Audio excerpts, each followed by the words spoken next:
Welcome. Thank you for joining us. I'm Chrissy Trinter, Associate Professor and Acting Director of the Institute for Educational Initiatives at the University of Notre Dame. The first 1,000 days are a time of tremendous potential and enormous vulnerability. How well our poorly mothers and children are nourished and cared for during this time has a profound impact on a child's ability to grow, learn, and thrive. This is because the first 1,000 days are when a child's brain grows and develops most rapidly, and when the foundations for their lifelong health are built. Our Think Ed.D series, Raising Resilient Children, explores the science of early childhood development and how parents, health professionals, and the Catholic Church can positively shape children's future outcomes. Our first episode offered insights from the field of neuroscience, biology, and early childhood development into how human relationships, nutrition, and environments in the first 1,000 days shape future outcomes. Our second episode explored the compatibility of early childhood science and Catholic social teaching. Today, I'm joined by Dr. Neil Boothby, professor and founding director of the Global Center for the Development of the Whole Child. Hi, Neil. Hi, Chrissy. Father Lou DelFra, who serves as the Director of Pastoral Life at the Alliance for Catholic Education here at the University of Notre Dame. Hi, Father Lou. Thanks, Chrissy. Great to be with everyone. And Dr. Carrie Quinn, a Notre Dame alumna and class of 1996, pediatrician, director of the Mount Sinai Parenting Center, and co-chair of Notre Dame's For Good initiative. Hi, Carrie. Hi, thank you. I'm so happy to spend time talking with all of you today. At this time, I want to thank the co-sponsors of the Raising Resilient Children series, the Global Center for the Development of the Whole Child with the Institute for Educational Initiatives, and the Notre Dame Alumni Association. Today, we focus on how to create pathways out of adversity for children on the margins. Wondering what surprised our speakers the most about the science meets faith dimensions of their research and practice? Stay with us to find out. But first, let's go back to the basics. Neil, our 3-part podcast series is entitled Raising Resilient Children. What is resilience? Why is it important? And how is it built? Thanks for that great question. Science tells us that some children develop resilience or the ability to overcome serious hardships, and some children don't. And it's really quite important that we understand what undergirds this resilience, because it will inform better programs and policies. So resilience evolves over time and through experience. It's a combination of sort of protective factors that have to come into play here. And it's neither about just individual characteristics, what's characteristics within a child, nor her environment, but it really is the interaction between those two that engenders resilience and enables children to navigate hardships. And there's maybe 4 common factors that we'll just talk about right now that are linked to resilience. One is adult-child relationships. We don't come into the world out of a relationship. We don't survive. We don't thrive. And we certainly don't get through hardships without having adults who are our champions. That's really critical. The other is the children's ability to experience self-efficacy, and in particular, their perceptions about their influence or control over what's happening to them. The idea that if I work hard and persist, I will achieve. That sense of effort related to outcomes is really important. And here again, we see the interaction, because the way, for example, parents encourage their children, focusing on, for example, effort.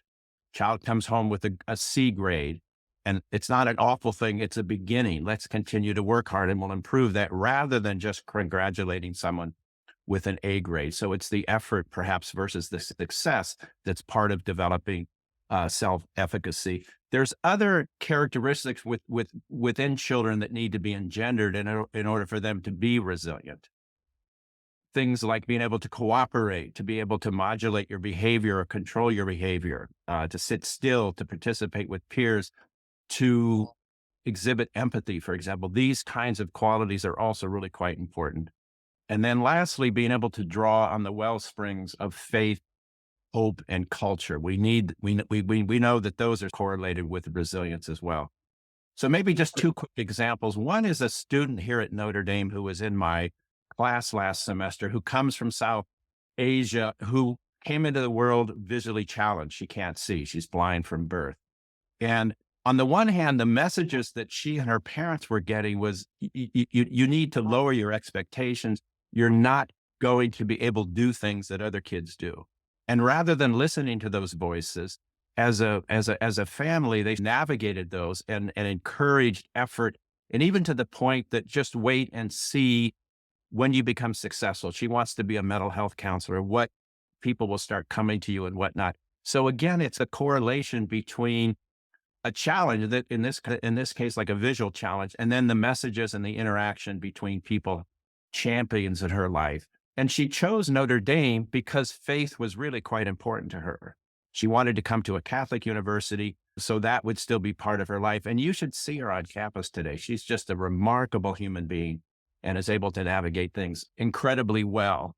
One other just quick example is in India, where we're working with about 200,000 children from the scheduled caste, the so-called untouchable caste, where if they're in residential schools, there's 451 of them, and they come from pretty rough environments. And so what's going on in schools, there's a lot of bullying, there's a lot of body shaming, there's a lot of theft, and sometimes those kinds of things can exacerbate issues that children are having if they're struggling with mental health issues or whatnot. So what we've done is we've brought in a group of activities where we're really trying to, at scale, emphasize cooperation, empathy, that we succeed together. How can we engender pro-social behavior as opposed to just harsh discipline when children are not doing what they're supposed to do? So again, an example of how you can operationalize things that can and potentially produce more resilient students.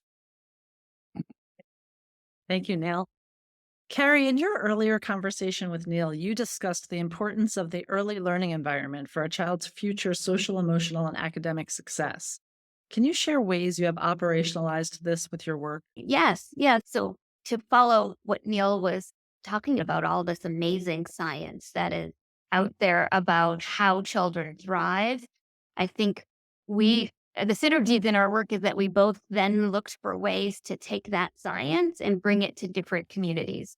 So for my work, we saw a gap in the training of healthcare professionals, which are the ones who are in front of parents from the moment they become parents.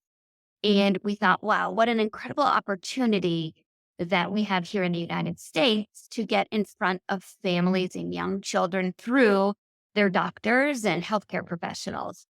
And when we saw that there was also a huge gap in the training of healthcare professionals to deliver that science to parents, as I had mentioned in previous episodes, the training has traditionally been focused much more on diagnosis of disease and treatment of that illness or disease, and not on this promotion of these skills that Neil is talking about with relationships and self-regulation and these social emotional skills that children need to thrive.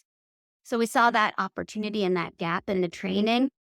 And we really started right at the roots of saying, okay, let's take the science, let's put it into a format that we could go out and educate healthcare professionals on what that science is, how children develop in those early years, and most specifically, what type of interactions will improve that development and how that leads to long-term outcomes. We collaborated with a scientist in the field, and we created one of our first initiatives was a curriculum, and it's digital and it's online. And we went out and said, we really need to scale this. We need to get it to everybody who's going to become a primary care provider. So we went up to residency program. We are currently at 450 residency programs across the country. Again, they're new residents every year are using our curriculum to train their residents and really lay the foundation from which the faculty at that program can then build upon it and really integrate the promotion of these skills into everyday care of children. In our creation of this curriculum, we were very concrete. We wanted to give very tangible examples of how you could talk to parents about these skills and how you can support them. So an example would be, we try to take childcare moments of, okay, we know what you're going to be doing in the room with a family. One of the things you'll be doing is either a procedure where you're drawing blood or maybe giving a vaccine.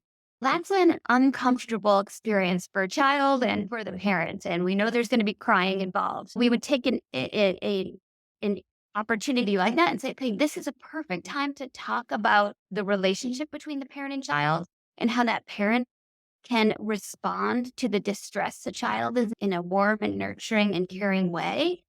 And how you can start to begin some self-regulation skills, which is managing emotion, talking about the emotions that a child might be feeling, finding ways to soothe them. It might be singing to them, reading a book, holding them, caressing them, how these are actual opportunities to not only strengthen the relationship, but actually help the child begin to develop the skills of self-soothing that they'll need to do later on in life when they have strong emotions or they're in pain or they're upset.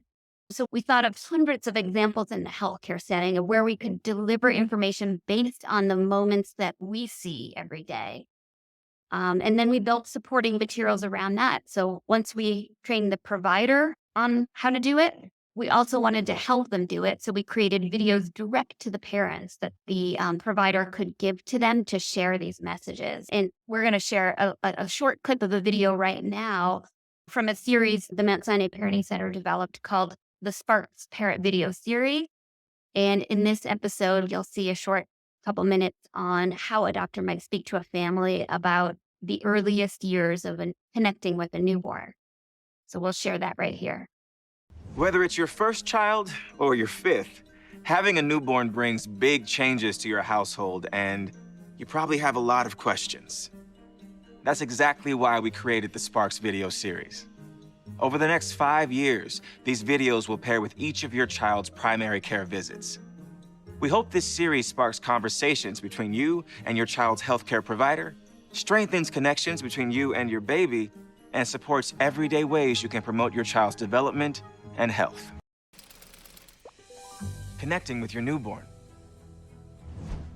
It can be challenging knowing how to connect with a newborn. They're small, they seem fragile, and all of this is new to the both of you. But building a relationship with your new baby is less complicated than it may seem. Things you're probably already doing, like talking with them and responding to their needs, can have lifelong positive impact. Right now, it's all about observing and just getting to know your baby. It's amazing how much brain growth occurs in the newborn period. Over 1 million new nerve connections are made every single second. And research shows that your relationship with your baby really helps build these connections in their brain. While they may not be able to see very far just yet, they know to look for your face when you speak and can see you when you hold them close. Your baby can already recognize familiar voices, which can soothe and comfort them in times of distress. Gentle singing, speaking, and reading to your baby are great ways to build your relationship. They're learning to know you by the way you pick them up, hold them, touch them, put them down, and spend time snuggling. Skin-to-skin contact releases oxytocin, which produces feelings of comfort, safety, and warmth in your baby and in you. Thanks for sharing that clip, Carrie. For more information about the Sparks Parenting video series from Mount Sinai Parenting Center, you can visit our series page at think.nd.edu. Father Lou, science tells us that we, human beings, are biologically wired for relationships, and that neglect and loneliness, for example, are major health and being risks. Does Catholic social teaching reinforce this science? Talk to us about faith, belonging, and science. Yeah, and not just Catholic social teaching, and just Catholicism is infused with this really deep instinct about the importance of relationship and for the human person to fully flourish. You think about the Nicene Creed, that's our statement of what we believe, the Catholic Christian Church. The Nicene Creed starts out with an incredibly misleading first sentence, right? Which is, I believe in one God. Incredibly misleading. Totally true. Let me be on the record for saying we believe in one God, but you get the sense just from that phrase that God is just this static being out there. And of course, the whole rest of the creed reveals something much deeper, if you will, that one God is in fact three persons, the Father, the Son, and the Holy Spirit existing in a really dynamic relationship. And not just any kind of relationship, but a relationship of perfect love, right? And so where that like really abstract teaching becomes really relevant to what Neil and Carrie are discussing is when we get to the beautiful line in the Genesis creation story about the creation of the first human beings, where it says, in God's own image, God created the first human beings. Now think about that in relation to what we just said, that God's self is a dynamic relationship, and the human person is created in the image of that God. The human person is created in the image of a God who's fundamentally a relationship of love, right?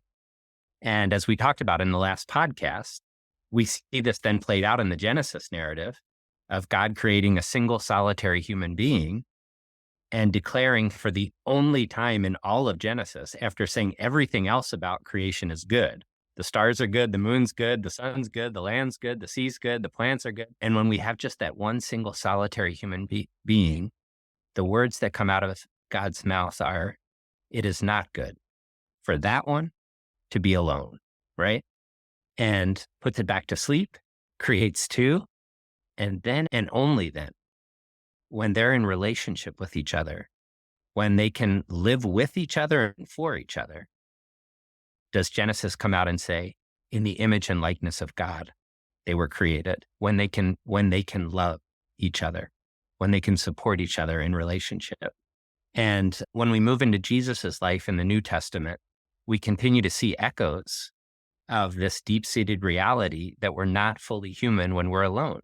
The disciples, when they start meeting Jesus, they keep turning around and going back and getting their brother or getting their friend, and then coming back and following Jesus.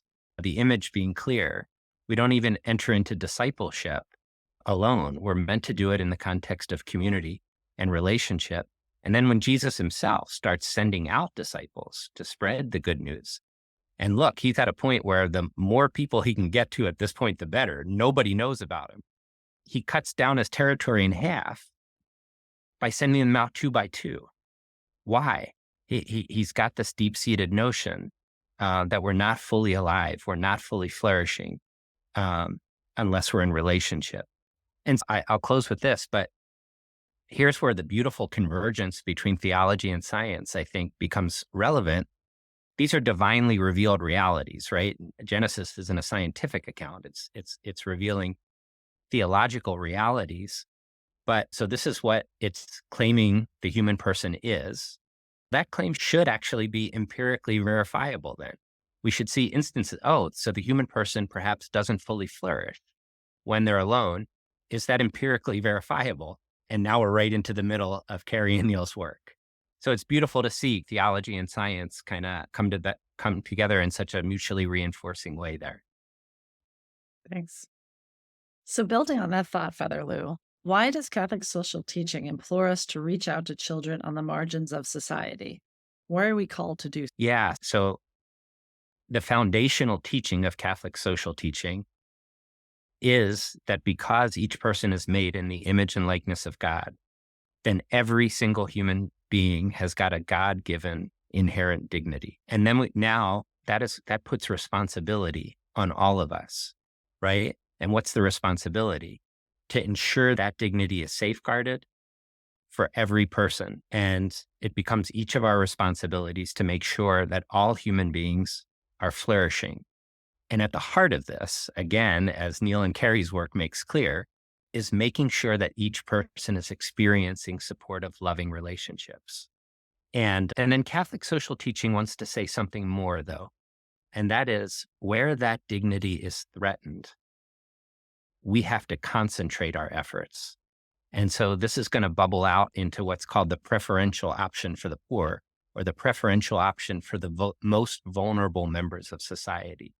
So wherever we recognize in society that a person isn't receiving the necessities they need to fully flourish as a human being, we have to put extra focus precisely there. So that's one piece of Catholic social teaching. And then a second piece that gets pretty interesting, and I think coincides with Neil and Carrie's work, is that the church says that this support for the most vulnerable is best delivered, if you will, by those closest and most in relationship to the vulnerable. It's what we call the teaching of subsidiarity. Those closest to the vulnerable are the ones best suited to provide the support. And so you get beautiful teachings in Catholicism, like the importance of the domestic church, that the first church, if you will, is the home. That's the first place where our children are going to learn about God, or the affirmation of parents as the first educators of their children. When we think about the first 1,000 days of a child's life, who's the most proximate person or people, right? It's the parents. And you see this everywhere throughout Catholic social teaching. Thank you. Neil, Father Lewis talked to us about why we reach out to these children, but you have game-changing ideas about how you previously talked about the role the church can play in fostering resilience in all children, especially in low-resource context on the margins of society Father Lou spoke about. Why this approach? What does it entail? How do you measure progress or success? Thank you for that question. This is, to me, is a really interesting conversation, because if you listen to what Carrie's saying and Lou is saying and put sort of the science, the theology and poverty together, it bespeaks it illuminates the pathway that we've chosen to work in a lot of low resource countries. In the United States, the healthcare system, with all of its problems, is quite strong. And when parents are raising children and whatnot, if there's a problem, you go to your pediatrician because she is the most trusted person within this context, the person with the knowledge that can help you, which is the brilliance of what Carrie's doing, because she's getting medical residents in this strong system up to speed on things beyond just biological health. How can you actually engender resilience is one way of describing Carrie's work. But in the places that we work, healthcare is not guaranteed. Neonatal care is often absent, and there's a dearth of qualified medical people. So we have to search for other ideas. And in many parts of the world, the Catholic Church, with all of its flaws, is actually a really viable child development and learning system if it wakes up to that fact. And I think there is in the challenge. For example, 85% of the people in the world identify as religious, and religious leaders can help influence behavior or behavior change. So again, like the pediatrician, a religious leader can be that go-to person in certain contexts. Education-wise, almost half of the education in the world is delivered by non-governmental actors, faith-based groups. And the Catholic Church is the single largest provider of education in the world amongst the faith-based communities. In some cases, they're actually, like in Kenya, for example, where we work, they're in places where the government doesn't even have schools. If you look then at the potential, so schools are great, but the church can do much more, because you have schools, you have churches, and you have families that go to each. And therein lies, in many parts of the world, the key pillars of society: the family, the church, and the school. What we're doing is we're identifying how can the church activate all three of those pillars.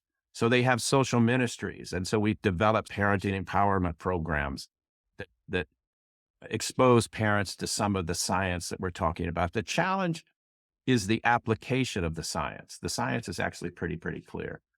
The church has baptisms. Almost everyone who's Catholic in the world wants their child baptized. There's pre-baptism preparation. So we're embedding important messages about how you can raise God's children within the baptism preparation. We have Catholic radio in many parts of the world. So we're developing sort of segments for ECD and how you can work with your kids to develop word exposure and comprehension and whatnot. There's these built-in mechanisms that can be activated. How we get started, we do a lot of observation, a lot of assessments. And if we look at, Kenya, for example, women in Kenya, mothers work really hard. So whatever we do, we have to fit into their busy realities.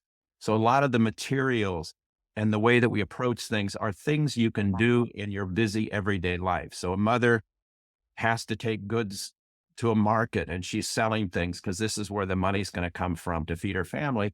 And she has her children with her. That becomes an opportunity to learn, to introduce words, to introduce numbers, to count change, to participate in those interactions. Or you're washing dishes at home and you have round dishes with different colors.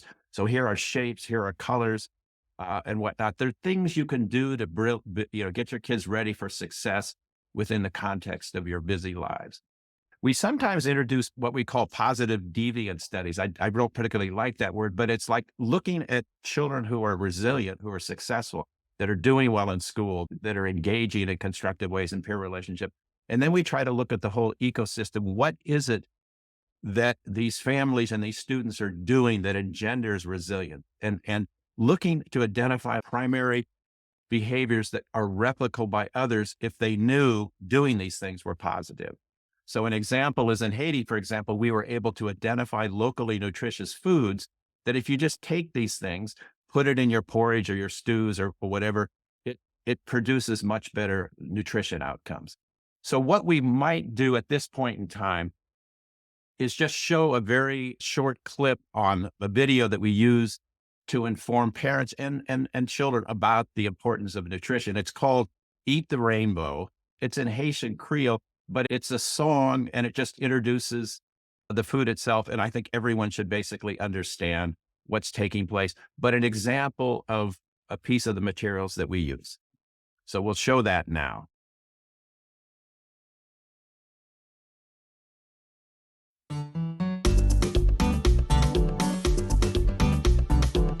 Manger, manger, manger, manger tant pour l'arc-en-ciel. Manger, manger, manger, manger tant pour l'arc-en-ciel. Il est facile pour manger l'arc-en-ciel. Mais qui joue pas manger l'arc-en-ciel? Rouge, rouge, tant coup tomate. Jaune, jaune, tant coup ananas. Vert, vert, tant coup épinards. Rouge, jaune, vert, manger l'arc-en-ciel.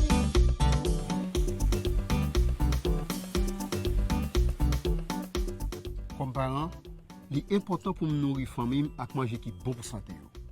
Bonne nutrition et les petits moun été jam et apprendre bien l'école. Les m'a fait boîte pour petit moun à l'école, moi choisis petit manger qui bon pour santé. Tant que en pile légumes, protéines qui sortent dans plante, tant que pois et pistache, ou soit la bouillie avoine ou bien maïs. Mauve, mauve, tant que bérégène, vert, vert, tant que zaboka, zabricot, mauvais, manger l'arc-en-ciel. Depuis la bébé tout petit, moi te connais l'important pour me bal tété pendant 2 fois. Parce que lait tété, c'est manger qui pi nourrit ça moi kabali pour aider le bien grandir. Et puis tout, lait tété est gratis. La li vinn gen 6 mois comme ça, moi te commencé bali quelque manger solide, tant que ça m'a bali pour ya. Manger ça est plus facile pour une jeune en Haïti. Vin acheter un sachet pistache avec un cham-cham.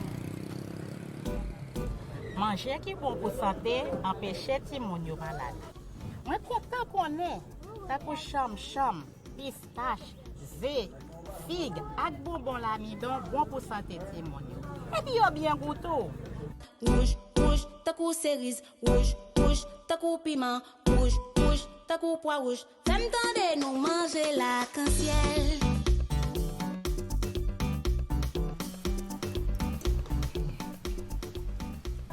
Hey, mais qui ça nous a nourri famille non si nous pas gagner l'argent? Nous pas une famille à manger qui disponible dans zone côté nourriture et qui pas cher. Époque ça na nous joindre fruits comme ananas, zaboka, figue, mango. Nous préparer sauce pois, manioc bouilli avec akassa.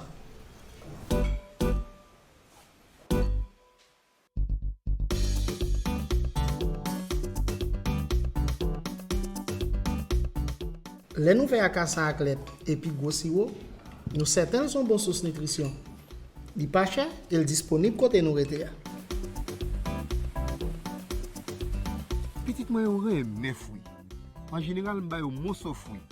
Mais laissez j m'a ba yo, m'ba yo sans sucre parce que moi connais si pas bon pour d'autres petits moun yo. Moi content qu'on aime cailler de kembe famille en santé, les moi bali manger nourrissant. Quand pour Jean chanter a dit, encourager à manger, on l'arc-en-ciel manger. Manger l'arc-en-ciel.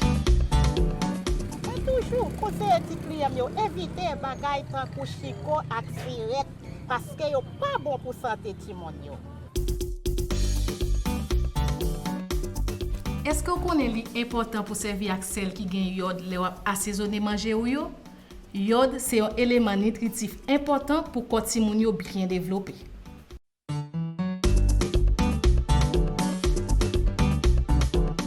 Manger, manger, manger, manger tant pour l'arc-en-ciel. Manger, manger, manger, manger tant pour l'arc-en-ciel. Il est facile pour manger l'arc-en-ciel. Mais qui joue qu'à manger l'arc-en-ciel? Vet, vet, tant qu'on poitonne. Vet, vet, tant qu'on quoi au sol. Vet, vet, tant qu'on lion panier. Entendez-nous manger l'arc-en-ciel.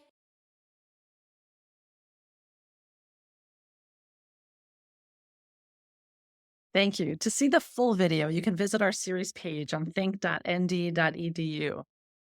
Neil, that was really delightful. It's useful for both parents and children. Carrie, are there ways in which your work in the United States is able to reach marginalized children? To build on what Father Lou and Neil were saying about really reaching those at the margins of society, or those who are often not serviced well by different institutions, such as in the US, the medical system. It's primarily one of the reasons why we decided to start our initiatives with the medical residents. For those who don't know about the way residents train, they're typically at major medical institutions and academic institutions, and they're often caring for the poorest patients in the country. That's where they're training. They're training on those who don't have insurance, who are on federal insurance, they're on Medicaid and other programs, and those are the patients in the hospital setting or in primary care that aren't seen by their own private pediatrician.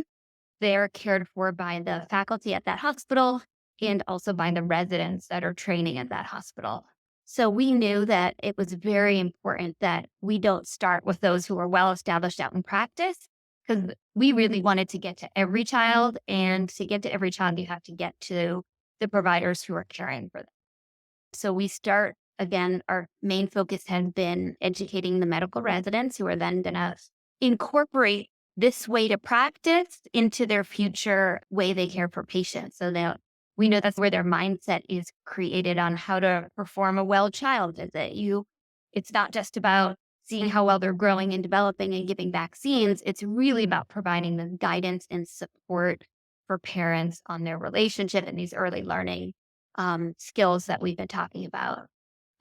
Another way that we knew we wanted to get to the lowest resource communities was making all of our programs offered at no cost. So there are a lot of programs out there that might charge parenting classes, parenting courses, or training for the professionals. You need to pay these fees for conferences or for your medical credit. We made a commitment early on with our parenting center that we were going to offer everything at no cost. So we go out and do the fundraising needed to provide them at no cost. But we didn't want the practices that were struggling or that were in some of the lowest resource communities to not be able to train their staff and themselves on this material. And a third way that we have really wanted to get to families in the right way was offering it to all families and offering it to all providers to give to families. Because not only is it universal, and these are fundamental principles of how children develop, but some families report feeling stigmatized when someone comes to them and says, you need a parenting class, or you need parenting support, or you're a high-risk family. And we didn't want that. We wanted everyone to receive this information and this guidance and support, regardless of their background. So those are some of the ways that we've tried to universalize the messages that are going out, but also target some of the most high-need communities. Now I'd like to ask about the surprises you've encountered in this work. Father Lou, I'm curious. In researching and writing Invest in Our Youth, the book that you and Neil co-authored, what surprised you the most? Yeah, as an arts and letters person writing a book with a scientist, there were surprises every day. So it was a lot of fun. One of the things I really learned from working with Neil is how working in the developing parts of the world help us see realities that we're often blinded to. In my field of theology, over the last 75 years, theologies coming out of the global South, often called liberation theologies, have been able to call the church to such a deeper awareness of suffering and have called the world to a deeper responsibility towards those who are most vulnerable. And that's come primarily from from theologies bubbling up, if you will, from the developing parts of the world. And I think in some ways, Neil showed me the same things happening in science in its own way. Like my work in the Alliance for Catholic Education, we're primarily about helping Catholic schools primarily in the U.S., many of which are struggling, but in the context of the U.S., well, there's 1.7 million students in U.S. Catholic schools. But as Neil alluded to when he was speaking earlier, there's about 67 million students in Catholic schools around the world, many of them in the most vulnerable environments. And there's so much more to be done there. And there's so much more to be seen by coming to know these schools and the issues that they're dealing with. So that's been one of the great surprises, is how much we can learn from the developing world. Carrie, in your years of practice, what has astonished you the most? Similar to what Father Lou was saying, is really the science that's out there about the powerful impact of those early experiences. It's what we've talked so much on this podcast about. But when you really look at problems in the world, you can really find a thread down to those early experiences and find some way that we can improve those early environments to ameliorate some of those negative outcomes. So it's really seeing the connection to mental health, to physical health, to relationship success, academic achievement, financial well-being.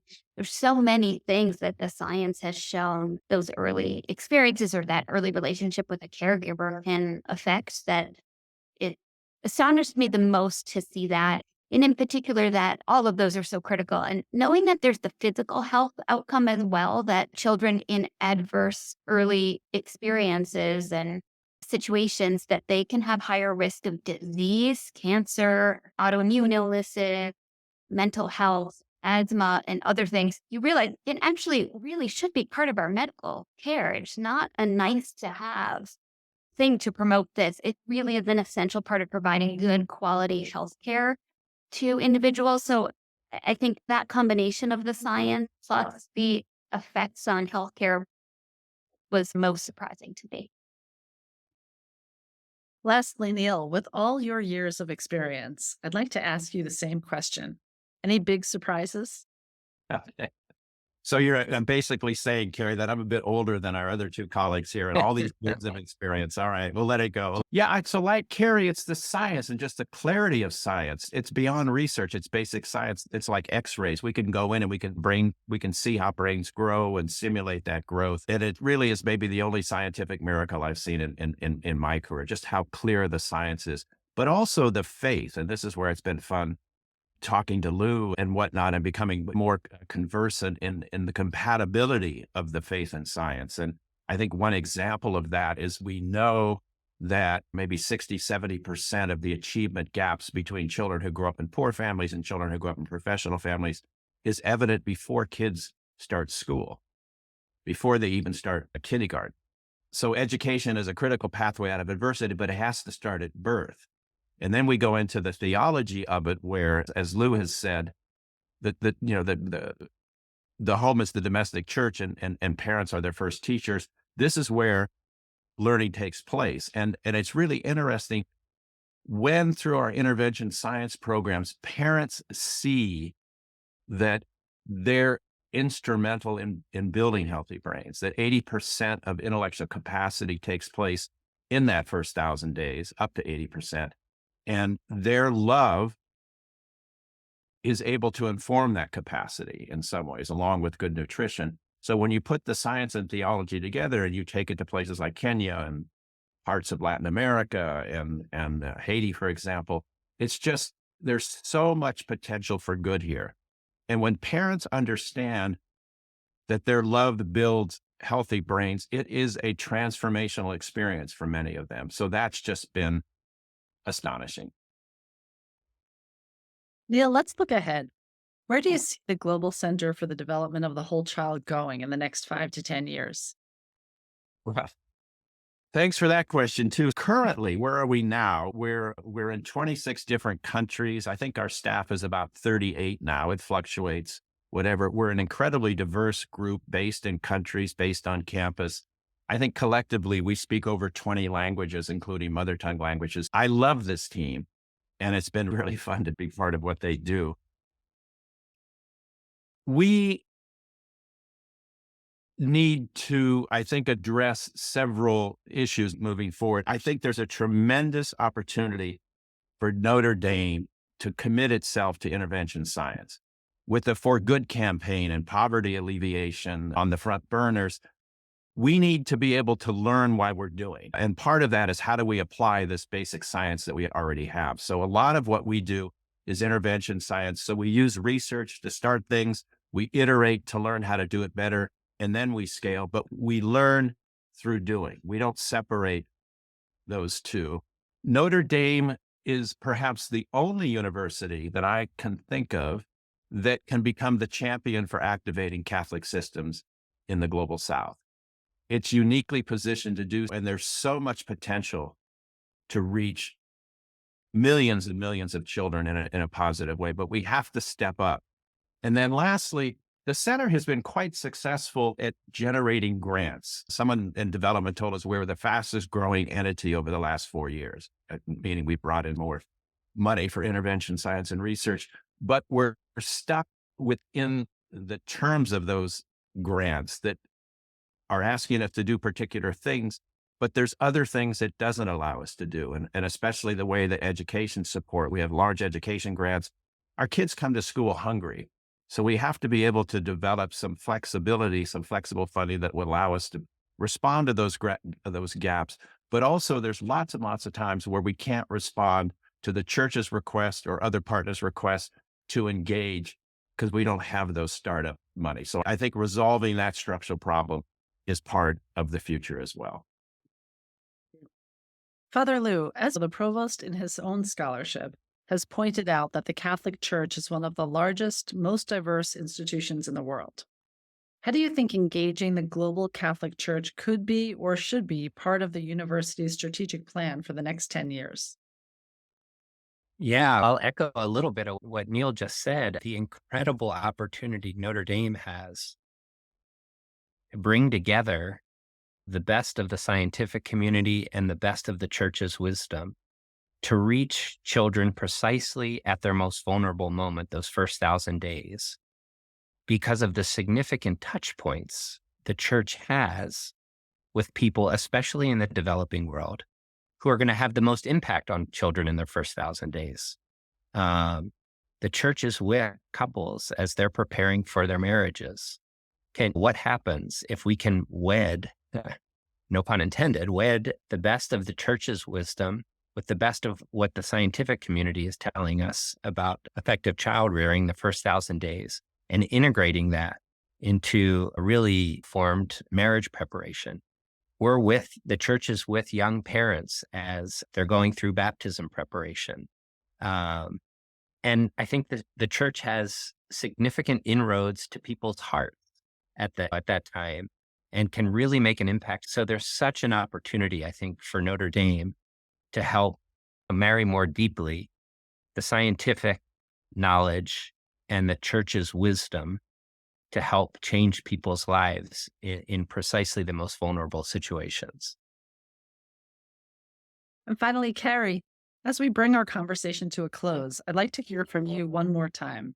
As an alumnus, a pediatrician, and co-chair of Notre Dame's Good Initiative, how do you see Notre Dame's future role in helping solve some of the world's biggest challenges?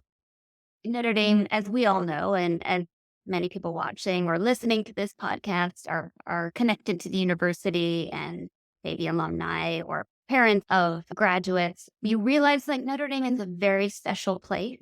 I love Lou Holtz's quote of, for those when people ask, what is so special about Notre Dame? What is it? And he responds, for those who know Notre Dame, no explanation is needed. For those who don't, no explanation will suffice. And it really, as I grow in my relationship with Notre Dame, I realize some of that specialness can be explained by the mission-driven people that are affiliated with the university. And I see it more and more as I spend more time on campus. And I feel so lucky to have gone to Notre Dame and to have met so many people from Notre Dame and to now reconnect to Notre Dame in a deeper way with the faculty and all the administration working so hard to do good. And I feel that you can really hear in people's voice that they are called to do the work they're doing and that they are really driven to do good in the world. And whether that's by educating students or doing research or service, you really see that underlying connectivity amongst everyone, feeling a bigger sense of their purpose in the world.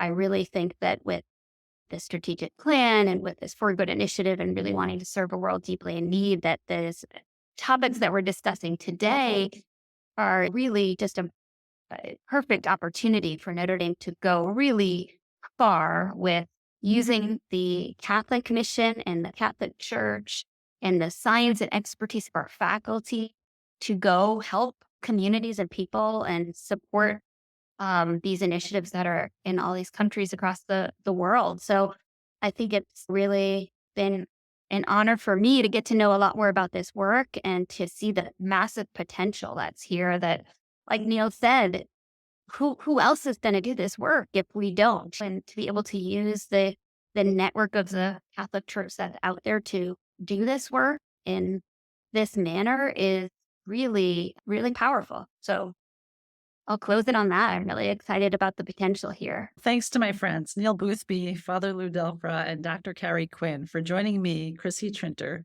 as we bring this series of discussions about raising resilient children to a close. For more information, you can find our series page on ThinkND at think.nd.edu, where you can find thousands of videos, podcasts, and articles from the University of Notre Dame to spark your mind and inspire conversations. Please feel free to share raising resilient children with your family, friends, teachers, and caregivers. Thank you for joining us today.